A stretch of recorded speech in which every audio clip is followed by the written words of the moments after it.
Hello and welcome back to the Deep Dive. I have to start today with a bit of a confession. Oh, boy. What happened? Well, I have this vivid memory from last week. I walked into a really busy cafe holding a hot latte. I was looking for a spot, and I just totally froze. Oh, yeah. Just standing there. Yeah. I saw one empty chair across from a guy on his laptop, but I physically couldn't make myself walk over and ask for it. Yeah. I ended up standing in the corner. It was humiliating, honestly. You are definitely not alone in that. It is the universal cafe awkwardness. You want the seat, but you really don't want to intrude. It's a bit of a social minefield. Exactly. So today, we're fixing that for you. We're looking at a really practical lesson from day 1 of 7 days to speak English. It's all about natural conversation starters in a cafe. Right. And looking at the source material, this isn't just about memorizing vocabulary lists, is it? Not at all. The bigger mission here is helping you develop that native speaker mindset. You weren't trying to pass a grammar exam.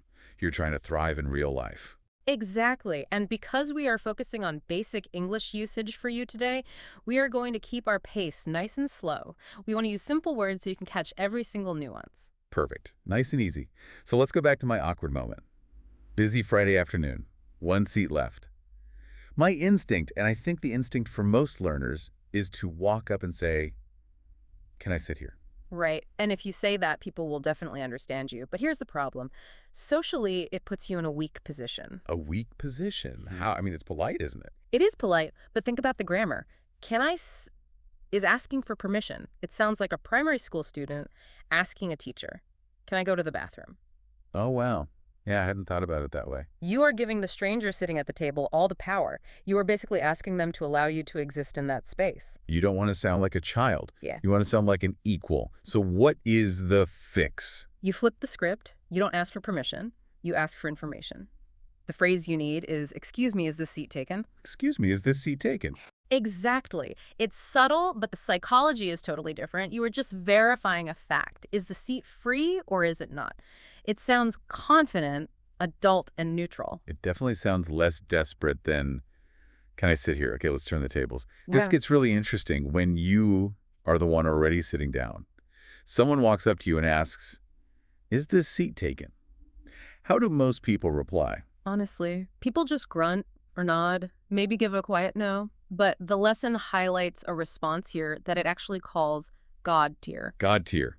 That's a huge claim for a cafe phrase. What is it? The phrase is, "No, it's free. Go ahead." Go ahead. 2 simple words, but they do heavy lifting. Go ahead basically means please proceed or do it.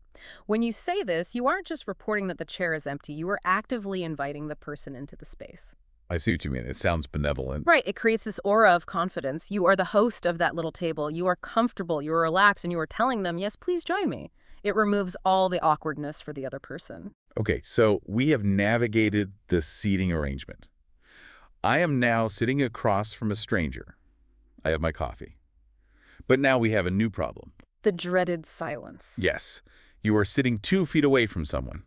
If you don't say anything, it feels weird. But if you just blurt out, "My name is John," that feels aggressive. Way too aggressive. You need a bridge. You need to transition from stranger to acquaintance. And the best way to do that is to comment on the shared environment. Like talking about the weather. Weather is okay, but the immediate situation is better.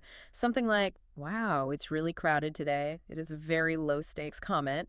Once they nod or agree, you have an opening. And that is when you introduce yourself. Yes, but there is a secret ingredient to making this smooth. You don't just say, "I'm Sarah." You say, "I'm Sarah, by the way." By the way, we use that all the time, but why is it so important there? Think about the tone.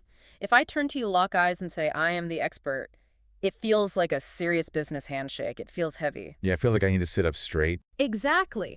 But if I say, "I'm Sarah, by the way," it signals that this is casual. It is just an afterthought. It takes all the pressure off and tells the other person, "We're just chatting, no big deal." It makes the introduction feel like a natural part of the flow rather than a jarring stop. I really love that. So let's quickly recap our toolkit for you to help build that native speaker mindset. First, to get the seat without sounding like a kid.